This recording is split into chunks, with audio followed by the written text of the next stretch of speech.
This has been a long time coming for the people of Chicago, where two other administrations were reticent or just, quite frankly, negligent. It's a different day for Chicago. That's a good thing. Votes for or against the contentious Bring Chicago Home question will be counted after the city's appeal. Chicago voters will now decide whether the city can raise a real estate transfer tax on properties more than $1 million and then drop that rate for homes less than that.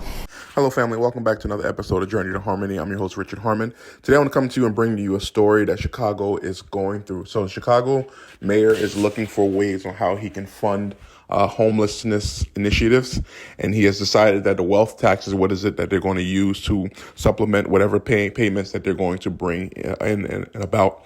Previously, it was shot down by a local judge, but was reinstated by a higher court.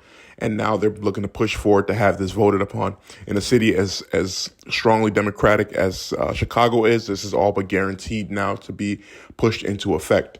What does that mean? That means that if you have a home that's over $1 million, you have a home that's over $2 million, you can be paying as much as 2% or 3% on top of the already 5% a lot of times that homeowners are already paying. And this is what this plan here, that these people are going to pay this money, and they're going to use those dollars to offset some other costs. Let me go ahead and play a video here. Watch a little bit of this. Come back and talk about it. It's your first time joining. Please hit that like button. Consider subscribing to the channel, and here we go. Chicago home referendum will be counted. That ruling today from an Illinois appellate court.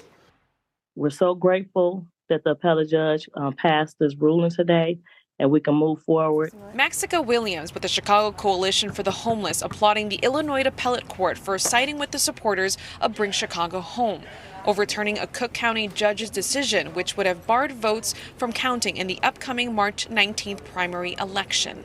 The wealthy interests, they need to pay their fair share, and that's all we're asking. The ballot measure asks voters if they want to give council members the power to increase the transfer tax on seven-figure property sales to help fund long-term financial support to combat homelessness. And that dedicated funding stream will trickle down into affordable housing being built and salvage it or trying to salvage some of the homes on the city south and west side that are uninhabitable, as well as wraparound services that are essential to the homeless population. Encouraging Chicagoans to vote, Mayor Brandon Johnson addressed Wednesday's ruling at an unrelated press conference. I've said all along that the people of Chicago should determine how we address the unhoused crises in Chicago. The city's current real estate transfer tax is a flat tax of 0.75% on all property sales.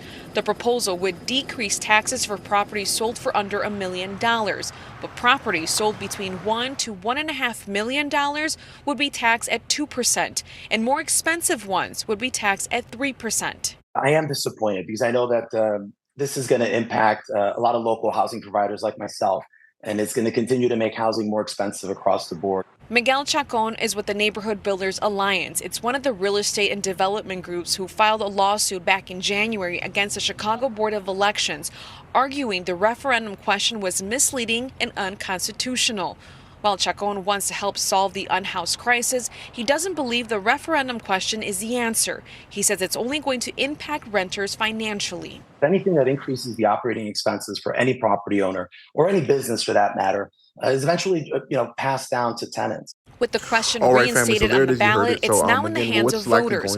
Williams hopes Chicagoans will take into consideration that this proposal is more than about citizens money. are going to vote for it, We're talking expecting about that those who are wealthy will make And over it's $1 million about or so are going to have housing all of their money in a stripped just away. society Those is a who have $1 human million right. will likely end up moving to different areas because they can get away. They can just get away from this particular issue.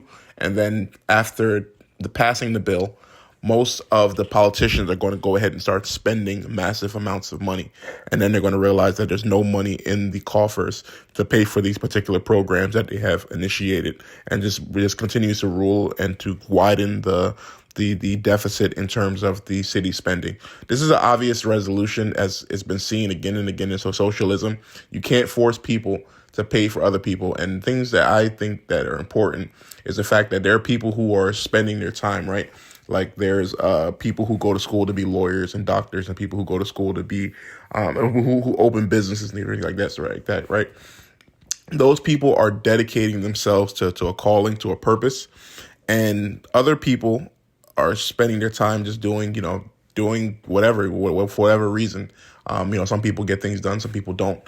And what you're trying to do right now is to have people who have spent their time and their money investing, to then force them to pay for people who a lot of times did not dedicate themselves in the same way, who were not as committed into a lot of these situations.